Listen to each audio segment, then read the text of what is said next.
that it will be put to be used. But there's a time where it will come a point that we have to do a general overhaul to totally facelift all the facilities in the space. Now, for example, the space we are in now, I won't just come and say I want to change all the chairs in this hall because I feel like changing it. They don't look good again. But as time goes on, you have 1 or 2 chairs to change. 1 or 2 chairs to change. 1 or 2 chairs to change. It will now go to the point of, it has gotten to the point of we can't continue just changing 1 or 2. It has been used over time, and we can't keep repairing. So let's replace. So we will get to the point of replacement, and you will see that. For those of you that are in the Hall of Residence, you'll have also observed that some of your doors are no more wooden, they are metal. Why? Generations before you damaged the wooden doors. You keep repairing wooden doors, and they keep showing their muzzle. So rather than change it to wooden door again, let's try metal door. If it can show its muzzle on metal door. So you find that in some rooms in your hostel, particularly for the male students, their doors, a good number, about 50% have been changed to metal doors because the boys want to flex their muzzle. So if we get to a point of we can't continue repairing, we replace. So your question of toilets is well noted, and it's also a plan in action. For the student that spoke about mosquito nets for those sleeping on the top bunk, please kindly find out how you will get to install that with your hall officer to get the maintenance people to help you install. What hall are you in? Dorcas Hall. You have a maintenance officer. Her name is Mrs. Gloria Bernard. For the male students, his name is Mr. Ebenezer Oluwasegun. So please, they will get you a carpenter to help you install your mosquito net. Another lady complained of toilet flush handle and students not flushing. Please, even if you don't get water to flush by using the flush handle, I think it's more sane to get water, even if you're going to go and fetch water to flush. But whereby a student uses the toilet and does not flush, I think it's not hygienic. So please, for the complaints on flush handle, likewise pass your complaints to either your floor rep, your hall rep, your wing rep, or at the reception desk. There's a complaint register at the reception desk, and you follow up that. You follow up to ensure that your complaints are attended to. Please, tomorrow is Wednesday. For as many of you are in Daniel Hall, I hear some complaints in Daniel Hall about hinges, catcher, sockets, door handle. Yes, well taken. Please, it's only when you are around that these things can be done. We don't open anyone's door behind him to go and address. It's not an hotel, it's a hostel. So it is when you are in the room, we come to attend to your challenges. So make our time to be in your rooms for your challenges to be addressed, or else it will be weekend. So if between Monday and Friday you are not available, you don't expect that we will address your maintenance issues. It's only when you are available physically because of your belongings in your room, you can come in to address your issues. So for those in the hostel, Daniel Hall particularly, the carpenters will be coming around tomorrow. The electricians will be coming around tomorrow to address issues that have been harvested, sockets, hinges, catchers, and door locks. And fans, if you have such a challenge. Now please note that the issue of fans and sockets and bulbs, you will keep having issues if you have the habit of leaving your rooms without turning off your lights and your fan. So you go for a class of 8 hours from 8 to 5 and your fan keeps running. You don't expect that fan to last or to stay long. Or you leave your light bulb on and power goes on and off. They change from gen to NEPA or high voltage to low voltage or whatever it is. you don't expect such an appliance to be in good order. So please, whenever you are leaving your hall of residence, we implore you and we expect that you ensure that all electrical devices are turned off. For the man that asks about microwave and kettle, please direct your question to Student Affairs. I have done justice to my own assignment. Thank you very much. Thank you very much. Microwaves are not allowed, so if you want more explanations, you just come to Dean's office, be attended to. Please, once again, let us appreciate the DPPD for his session tonight. I hope you took note of those names, the maintenance officers. If you wrote their numbers, good, you can call them. But right now, as you can see, the next slide is ready and our facilitator is equally ready. So let us put our hands together as we receive the Director of Financial Services. Please put your hands together. Thank you, sir. Thank you so much. Well, I don't know. I can call you kings and queens now, even before matriculation. Or should I say call them prince and princesses? Okay, all right. Kings and queens, congratulations. I want you to look at your neighbor and tell your neighbor congratulations. Yes, for God bringing you here today and life in Landmark University, I want to congratulate you. Well, my name is Fadijolu Dari Samuel, and by God's grace, I'm the Director of Financial Services, Landmark University, so today.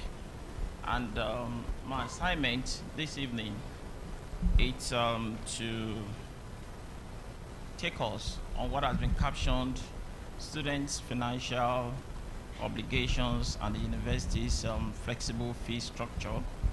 From that presentation from the Director of PPD, I had a lot of pleadings telling you not to do this, don't throw the chairs or the desks from up, don't write on the walls. I have a solution. When I get there, you see the solution.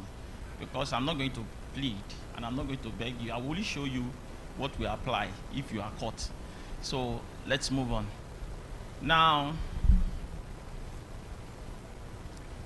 I love this quote by Benjamin Franklin that says, an investment in knowledge pays the best interest. When you invest in knowledge, like what we're here for now is for you to know. And of course, the interest, of course, will definitely speak for you at the end of the day. Apart from just academics, what we are here for is for knowledge. Let us know what we're supposed to do because there is an interest in it. Now, the outline of my presentation is going to go this way.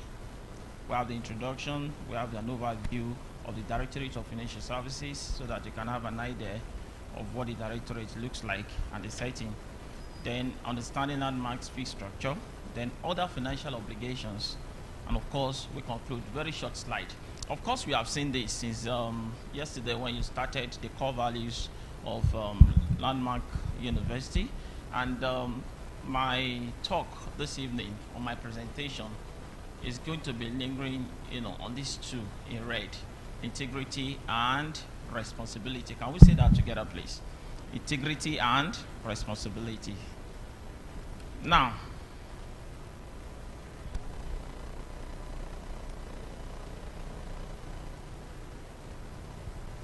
look at this. When you talk of integrity, integrity tells you a lot about your sincerity, your code, your morality, trust, virtue, your reliability, principles, truths. That's what makes someone's integrity. When I was working with United Bank for Africa, that should be a PLC, and we used to have an appraiser at the end of a particular period. And one of the things, one of the core values of the bank is integrity. And I learned something. Anytime your supervisor wants to appraise you and they put integrity and they have a score of 5, if he gives you 3/5 and you are happy, you are wrong. If your supervisor gives you 4/5 and you are happy, you are wrong. Your integrity must be 5/5. Why? It's either you have integrity or you don't have integrity. Simple. So partial integrity is not integrity. So when you talk of financial matters, you must have integrity 100% in place. Now, and what am I here to show you? Responsibility ahead. I want to show you what lies ahead in terms of your responsibility when it comes to financial matters and your obligations ahead. Okay? Now, an overview of the Directorate. The Directorate of Financial Services, I said it's a financial clinic. All of you know medical center, but there's another center what we call the financial clinic of Landmark.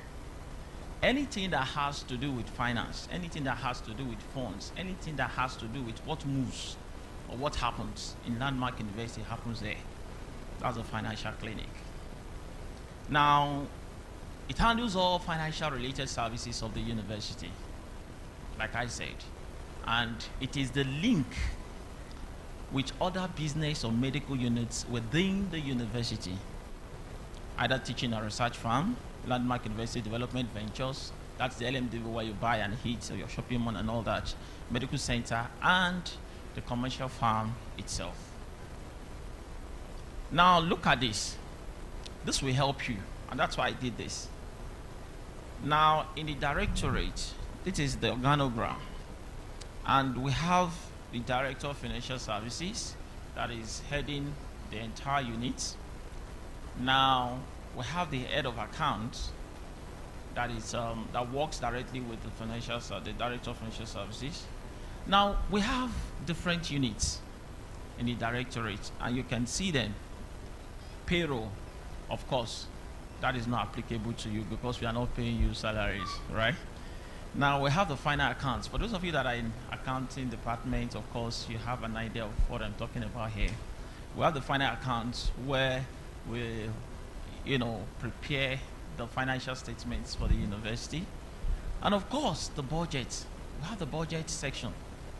The budget. Of course, you know what a budget is.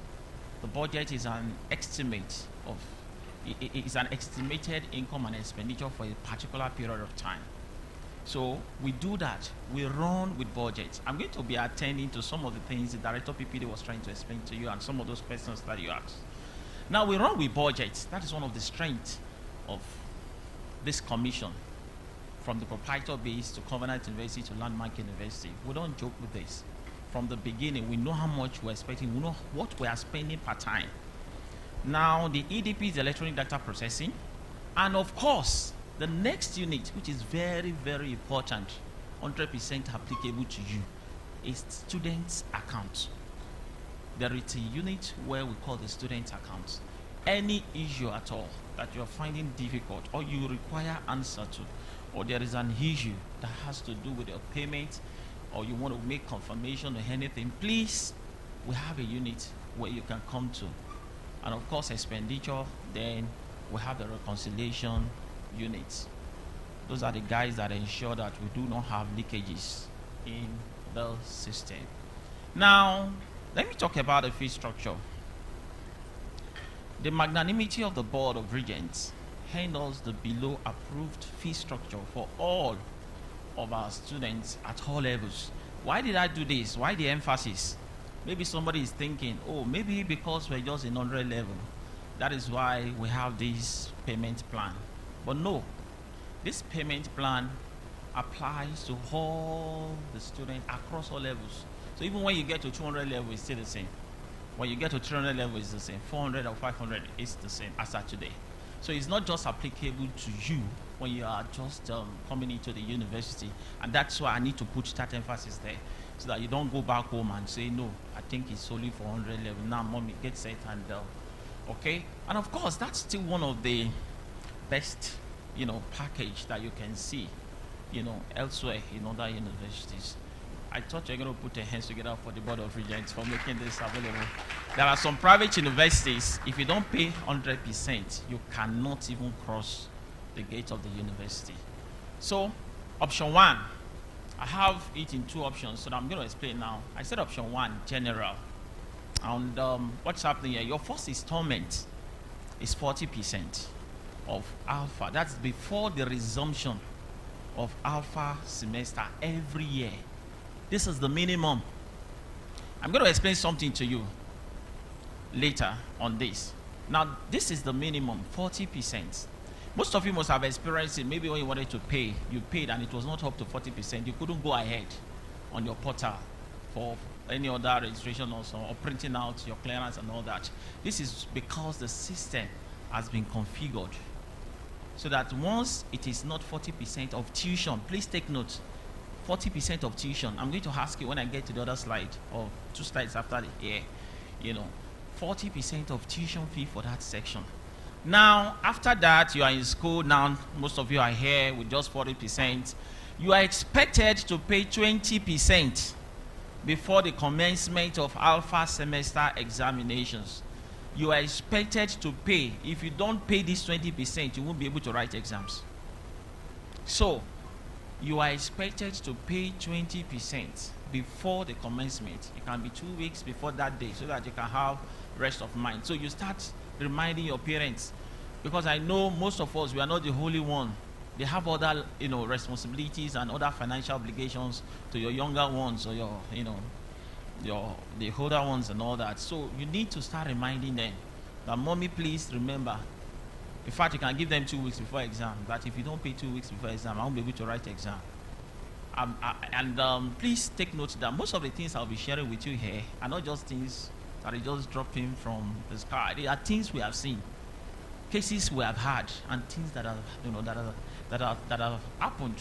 Why? Because we've seen so many students that actually fell victim of what they are not supposed to fall victim to. Why? Because of lackadaisical attitude.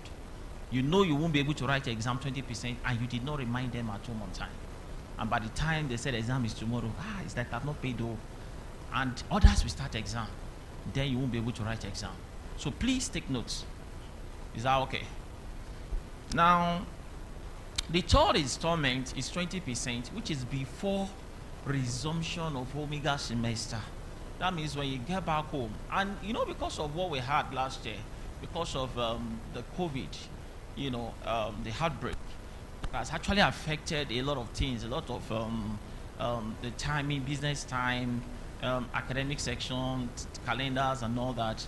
You see that what we're actually having now is a back-to-back thing. We just finished the session and we have to start another section. It's because that's the effect. So what am I trying to say? Don't wait till it is tomorrow for you to come to school before you start doing it. If I were you, I would just ensure I draw out this plan and send them to them now, immediately after this class or tomorrow morning. Send it to your parents. Let them have it. That this is what we have been told. Please put a date to it so that it can guide them. It can help them. I'm sure they have access to the school calendars by now, of course. So you can see when the exam is starting, so you can actually use it for planning. Remember, I spoke about budget. That some of us, our parents, are very, very good when it comes to budgeting. And of course, when you were in school, I don't know, not all of you are, there are some of you should understand what I'm talking about. When you were in secondary school or primary school, let's say secondary school, and they tell you, bring so tomorrow, Monday, or let's say on Monday. They tell you on Friday most times. When I was in school in those days, they tell you also on Friday. And as kids, you would just play, you forget. Sunday evening, that is when you will now remember, or Monday morning, when you are dressing up for school, you now remember, So by the time you go to your dad and say, Daddy, they said we should bring, say, why didn't you tell me before? I'm going to teach you a lesson. Next time you tell me on time, I won't give you. Not because he doesn't want to give you, but because there is no provision for it at that moment. So the man had to tell you, go to school. Tomorrow you will get it. So what am I saying? If you don't tell them on time, they won't be able to put it into their budget. So please help them as they're helping you. And I say God help every one of you. Now the fourth installment is 20%. So if you do 40, 20, 20, 20, that gives you 100%. And this must come before commencement of Omega semester examination. Just the same way with the alpha. So if you don't pay this, you won't be able to write exam. Now look at option 2. What I have in option 1, look at it, I said general. That is general, open for everybody. And look at option 2, I said personal. Personal, what do I mean? That we have an approved structure does not mean it is compulsory to play, along or play or carry it out the way we have said it. It must not fall out of what we have said, right? But you can decide. There are some of you here that have paid 100%. Yes. We have records. Some persons paid and cleared off before they came. So it is allowed. We will take it. And somebody is wondering, let me just help you. How many of you have a bank account here? Virtually all of you have bank accounts, right? Now, but I'm sure most of you, if I see anybody that has a facility of overdraft with the bank, unless you are in business and you have, the bank has known you very well. But what happens when you pay 100% of the fee? Very simple. Just the same way the bank account works. If you credit your money, you save your money, the money is there. If you borrow money from the bank, they give you a minus, right? Or no, let me use it this way. When you withdraw, that's a very perfect one. When you withdraw, you go slot your card and it pays you. It takes minus 5 naira out of 100 naira, right? Your balance stays there. If you like, come back after 2 months, your balance will still be there if there are no other charges. Now, that is how this thing works. So when you pay 100% or you pay more than 100%, the money stays. All of you have individual accounts with us. We have individual accounts in your name with us on your portal. So the money stays in the account. When it is time for he to come and pick the one for the section, it takes. When it is another section and you still have a balance, the money is there. Just make it up. Nothing will happen to it. Do you understand what I'm saying now? So you can encourage your parents, for some of them that have the money. Don't say, no, mommy, just keep it now. No, let them pay so that everybody can be at rest. Is that okay? Now look at this next slide. Now the next slide here is talking about other financial obligations. Now look at what I did. It's in 3 places. I have in 3 headings. Number 1, instant payment not required. Please listen attentively. This is very, very important. Instant payment not required. Number 1, medical services. Please, when you feel to go or there is a need for you to use the medical service, the medical center, please go there, even if you don't have money with you. If you don't have the fund, please don't cause more problem. Go to the medical center. They will attend to you without paying. All they need to do is to get your bill and send it to us. We'll put it on your portal. Please don't stay back and say you don't have money and you are not feeling too good. Is that okay? Please go to medical center. They will attend to you. Now, replacement of lost identity card, you don't need to have physical cash, will attend to you.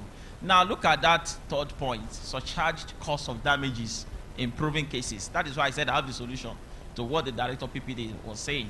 So when you damage the items in the halls of residence and we have a proven case and it is established, they share the cost, so you will pay for it.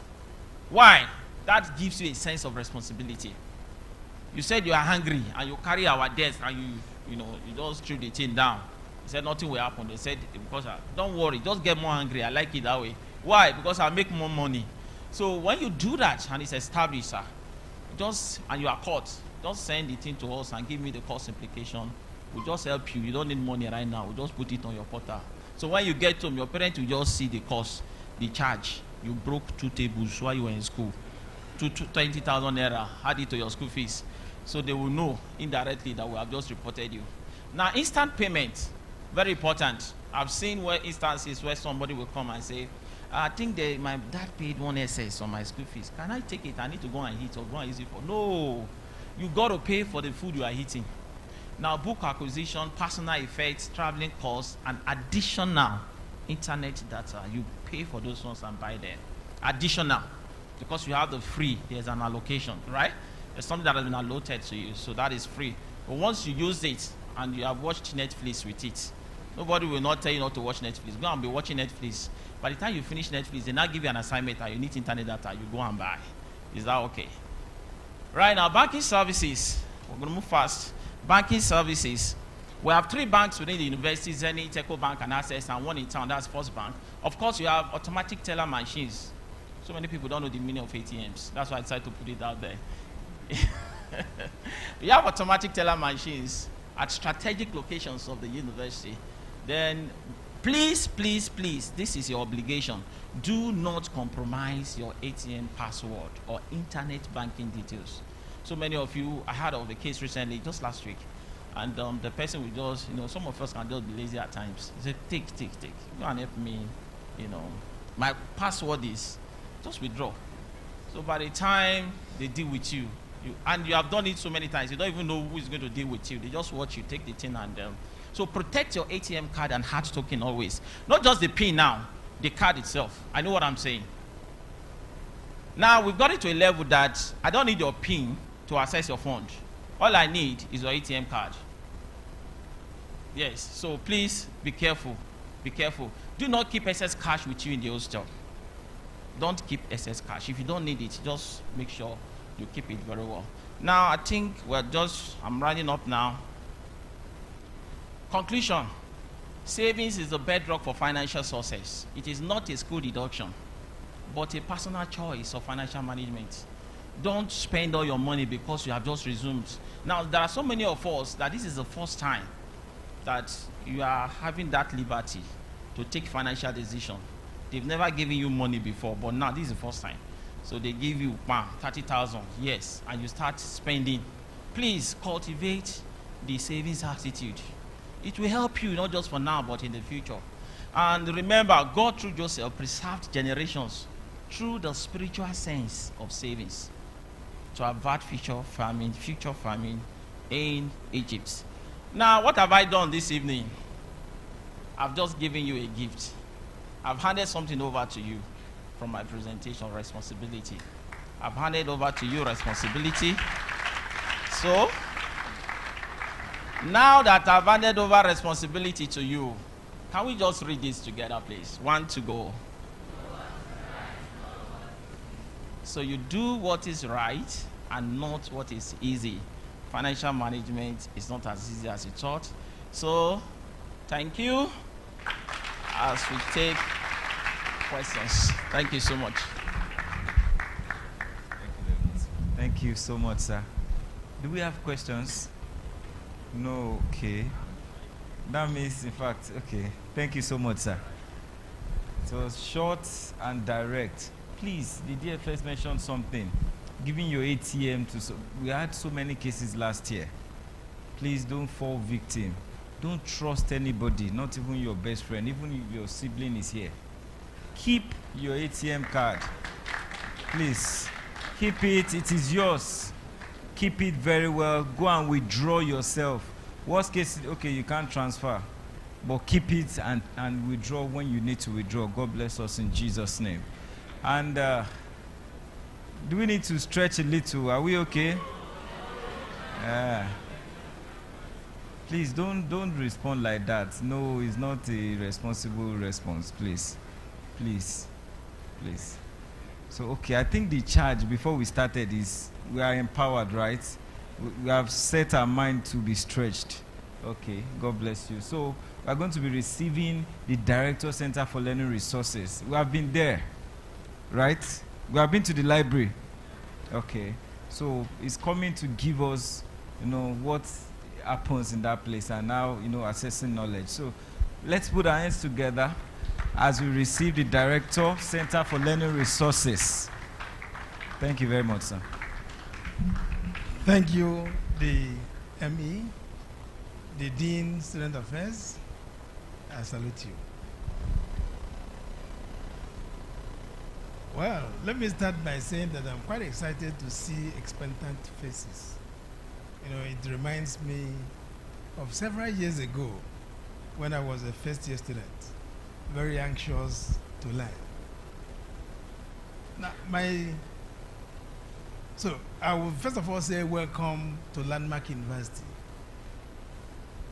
The title of my presentation is Accessing Knowledge, the role of the university library in capacity building. Now, but before I go into my slides, I would like to tell a little story. There was this young boy who wanted to learn karate. And then he felt that he was going to meet a grandmaster, a kung fu master, to learn the art of kung fu. And then before he approached the Kung Fu master, he felt that he was going to impress the Kung Fu master by learning on his own some of the arts of Kung Fu. He spent so many days, so many hours learning Kung Fu by himself. And then when it was time for him to approach the Kung Fu master, he got to the Kung Fu master's residence and told him that he had come to learn the art of Kung Fu.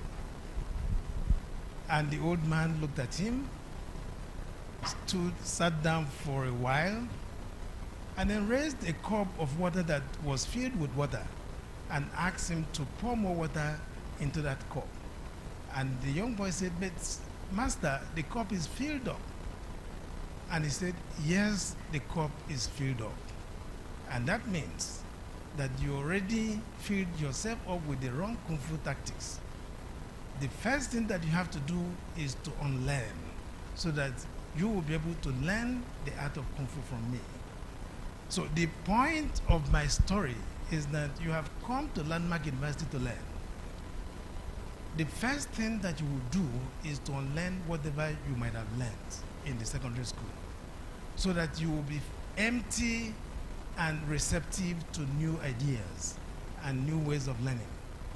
So that is the purpose of the story that I've just told you. And it is quite connected to my presentation this evening. Now, the first question I want to ask you is, why are you here in Landmark University? What is the purpose of coming to Landmark University? Is it to see our amazing landmark facilities, the greenery, the birds chirping in the morning, the cold environment in the early mornings? That is certainly not why you're here. Is it to serve as an escape route, to distance yourself from your families? Of course you love your families, so why would you want to run away from them? Now, is it to change the environment and perhaps make new friends? You can make friends anywhere. So now, all those reasons that I've given couldn't have been why you are here in Landmark University. Am I correct? Are you listening to me? So am I correct by my assumption that you didn't come to Landmark University to see our amazing environment, to make new friends, to run away from your families, so that you will have some feeling of independence? Those couldn't have been your reasons for coming to Landmark. So if those points that I've mentioned are not the reasons for coming to Landmark University, what then is your purpose for coming to this great university? Now, I'll try to answer that. The answer is quite simple. You have come to acquire knowledge. You have come to specialize in the field that you have chosen, to specialize in. We have 4 colleges here. We have several departments, several programs. You have chosen these programs because you have some kind of passion for them. And for that reason, you have come to Landmark University to acquire knowledge, to advance your aspiration, to be an expert in that field that you have chosen. Now, if that is the case, it means that you are hungry for knowledge. And it is only knowledge that can satiate that desire that you have for choosing the course that you have chosen. And then the point then is, what strategies are you going to adopt to satiate those desires, for knowledge? That is where I am going. So, but the point is that the quest for knowledge is not as simple as acquiring knowledge. So the quest for knowledge is not as simple as the acquisition of that knowledge. Now, within the context of the university system, there are 2 key players in this desire to acquire knowledge. Yourself at the epicenter of it, and the lecturers that will impart this knowledge that you desire so much. And it is quite important that you recognize your role in your role in this, matrix of acquiring knowledge. Now, but the truth of the matter is that in the course of relating with your lecturers, in the course of attending classes, in the course of completing your assignments, numerous assignments that will be given to you, you will need to reach out to various sources of knowledge to be able to meet up, to be able to make sense out of what your lecturers might have taught you in the class. Sometimes what they teach you in the class may not be adequate to illuminate some of the issues that they will be discussing. So, which means that you have to go an extra mile, to update yourself, to be able to understand what it is that the lecturer, is trying to pass across to you. And that is where the library comes in, the Directorate of the Center for Learning Resources. So, in the context of Landmark University, we call our library Center for Learning Resources. Not just library where books are kept, but where there are also opportunities for you to discover new ideas, new insights, new truths, and then new perspectives. So, to that extent, the CLR, that is Center for Learning Resources in Landmark University, is a repository of knowledge for everything, for everyone in this place. If you want to advance your knowledge, even all of us as lecturers, we are constantly updating our knowledge. We are constantly reading, And for me as an individual, I wake up every day. In fact, my phone has permanent alarm at 3 o'clock. I wake up 3 o'clock every day. And I keep telling my students, I'm not going for any exam if I don't read, my qualifications alone. Once I mention them, everybody will assume that I know what the hell I'm talking about, even when I'm talking rubbish. People will respect what I will say because they know that I have acquired some level of knowledge in this life. So, but I still read.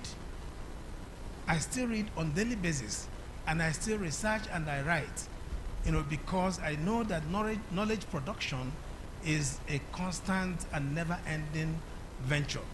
So, that is the centrality of the library. As a matter of fact, the amount of money there is, apart from the PPD maintaining facilities, there is no other directorate in Landmark University that spends as much money as the library in Landmark. Just last week, the university paid over 100 million naira for subscription of e-materials, only subscription. Not that we have those materials, physically. Act subscription for e-resources, over 100 million naira. And then, of course, we procured some other physical books running into hundreds of millions of naira. So, the Landmark University Library is a repository of knowledge. Now, let's look at some quotations about knowledge. Socrates. And I want you to adopt, these quotations as your maxims. Socrates said, all I know is that I know nothing. No, so when you have that mindset that all I know is that I know nothing, you will be on an eternal quest to acquire knowledge. You will keep reading and keep updating yourself.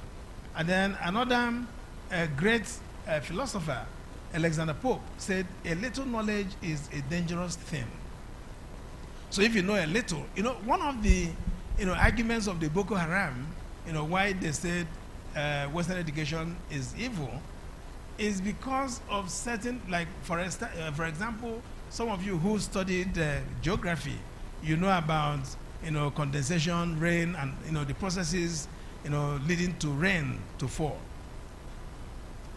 Now the Boko Haram adherents said that Western education is teaching people things that are contrary to their religion, that undermining the power of God, that it is only God that sends rain. But science has shown the processes through which the rain falls. So that is little knowledge, which is dangerous, and for that reason, they feel that Western education is bad and is evil. And yet, they are using equipment as a result of Western education to wage their war. The guns that they use are products of Western education. They were able to conquer us, take us into slavery about centuries ago because they had superior firepower. And when they came with our machetes, we were not able, and swords, we were not able to withstand them, and they defeated us, colonized us, and ruled us. Even before then, took us into slavery, showing the superiority. In fact, it was that superiority that made our forefathers to subscribe to imperialism and decided to worship, or rather to serve the white man. So Francis Bacon, I'm sure you have heard this, that knowledge is power. The more knowledge you have, the more power you possess. And that is the truth. And that is why your parents have sent you to the university to learn. And then you see the advancement in the world. Awareness or possession of information, facts, ideas, truths, or principles. That is one segment of the meaning.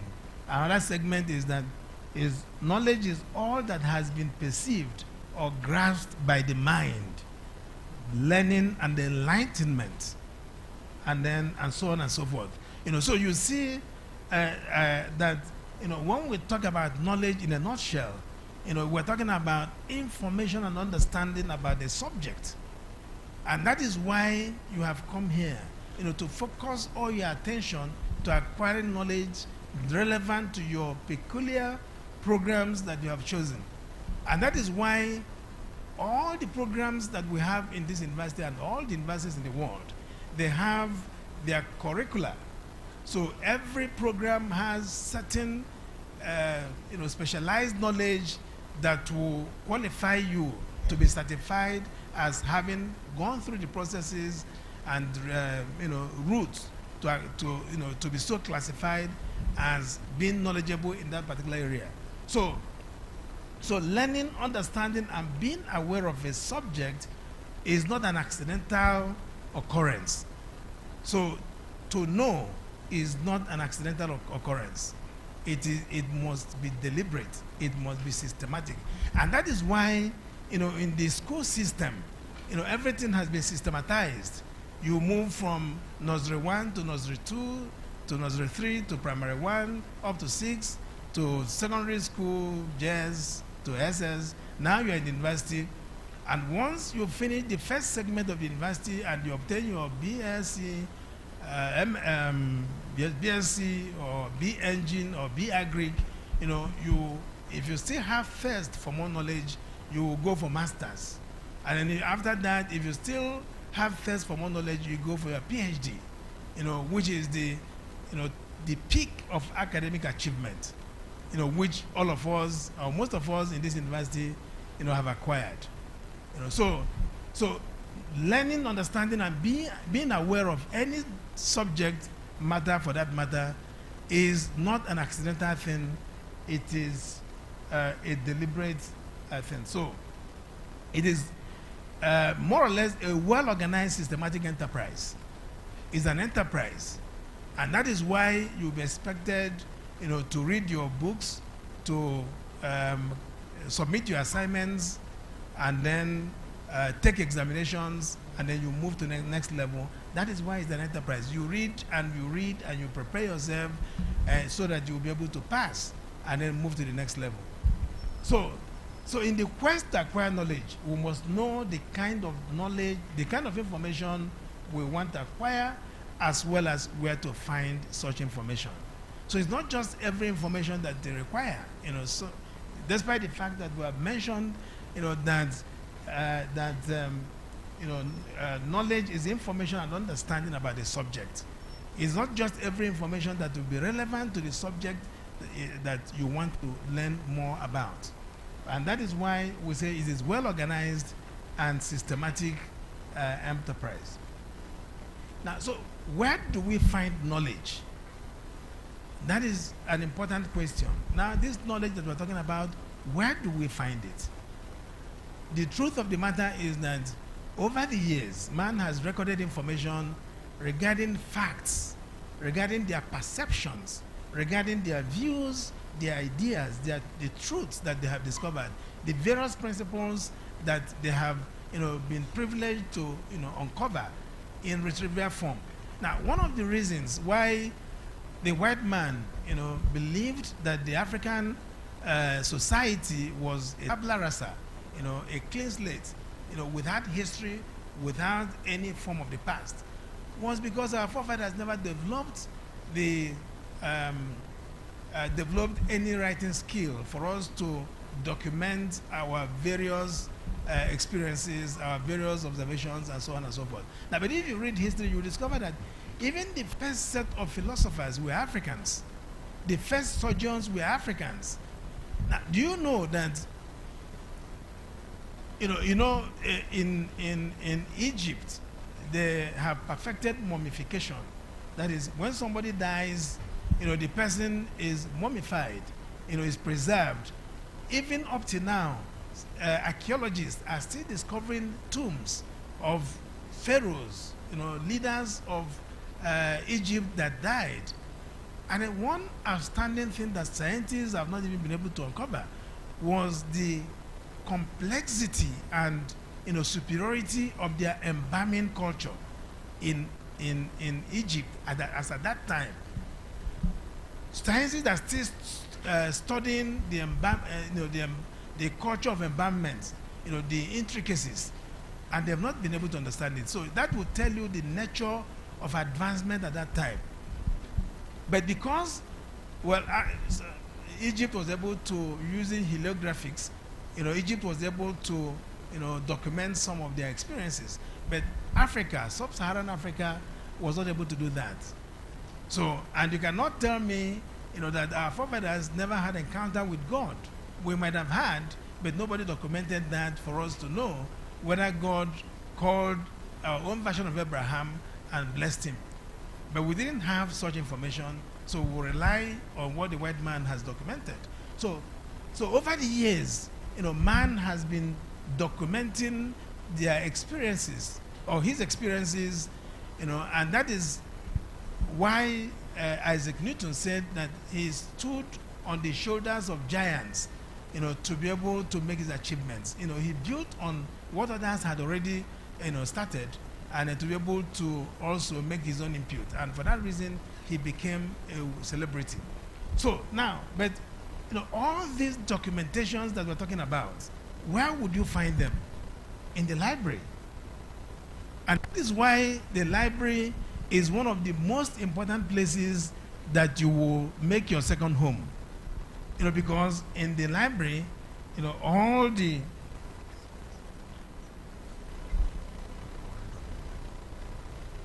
so you will see that the library is where you find all the information that you require to empower yourself, to expand your knowledge, and to be a champion at the end of the day. So this is the university library. I'm sure that some of you have been there on your first day of orientation, but we will still organize practical hands-on so that you know how to access the various materials that we have in the library, so that it will be easy for you to access knowledge. The library has a seating capacity of 1,700. So 1,700 students can sit in the library at once and be comfortable to read their books. Of course, the books are arranged systematically according to academic programs for easy identification. Once you come to the library, we have a retrieval system that whether you know the author of the book or not, you could, once you know the title, you could type in the title, and then our software will bring all the relevant books in that area, and then you will choose the one that you want, and it will tell you where to locate that in the library. So you are not going to be moving in the dark, not knowing where the books are. You precisely know where the books are, and you go straight to where they are in the shelves and pick them. And then, of course, we have over 35,000 volumes of physical books in the library across all disciplines. And we have enormous e-resources, Our e-resources are such that you can, from the comfort of your rooms, access our journals and e-books. So you don't have to physically come to the library to get the e-books. So, and then, of course, apart from that, we procure books on yearly basis. Now, how the LMU library can help you? How can we help you? Now, once you settle that, as I said before, we will organize a practical orientation for you so that you'll be able to know how to use the library. But beyond this orientation, once you come to the library and you want any book, then our library officials will be able to attend to you. And you can be in the library to read physical books related to your disciplines or any discipline that you find interesting. You can read newspapers on daily basis, or buy papers on daily basis. You can read our e-resources. You can come to the library to read them. You can stay in your rooms to read them, and so on and so forth. You can borrow up to 2 books, and you can read them for 21 days, 3 weeks. And then after that, you can renew them if you still need them to finish up whatever it is that you want to do. Then, of course, we operate Monday to Sunday. Mondays to Fridays, we open by 8 and we close by 9 on daily basis. Then Saturdays, we open by 10 and we close by 9. And on Sundays, we open by 3 and close by 8. Now the point is,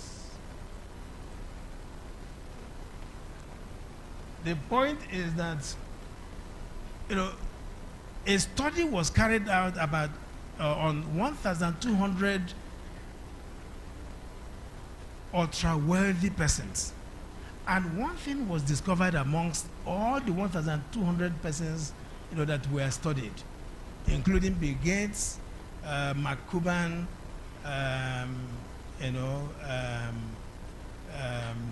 Zuckerberg, Warren Buffett, Jeff Bezos. They were all studied, and one thing was common in that study, that they were always reading. Most of them read as much as 52 titles in a year. That is one book a week. In a week, they must finish a book. Not just any book. Books that will add value to their lives. Autobiographies and biographies. Learning from other successful people, the things that they contended with, the things that they tried and failed, and then how to, address such issues to be able to be more successful. In fact, our bishop has constantly said that when he started his ministry, the first thing that he did was to read the biography of 39 powerful men of God. And once he finished those 39 books, he was ready for his ministry. And you can see the impact, with our first-class graduates, graduates, people who graduated from this university with first class, and we have produced quite a lot of them in all the disciplines. One thing that is common amongst them is that they never joked with the library. You would always find them in the library reading, using the resources, discovering new things, expanding the frontiers of whatever it is that they already know. So now I would want you to make a pledge. If you desire excellence in your academic pursuits, because you see, if you don't desire excellence, there is no reason why you should even need additional knowledge. You need the additional knowledge to stand out from the crowd, to make yourself distinct.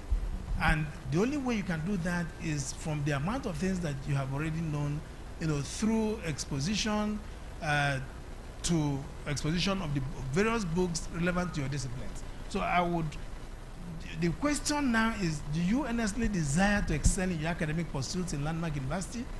I'm asking you this as a question. Do you earnestly desire that? Now, if you do, it is quite simple. It will be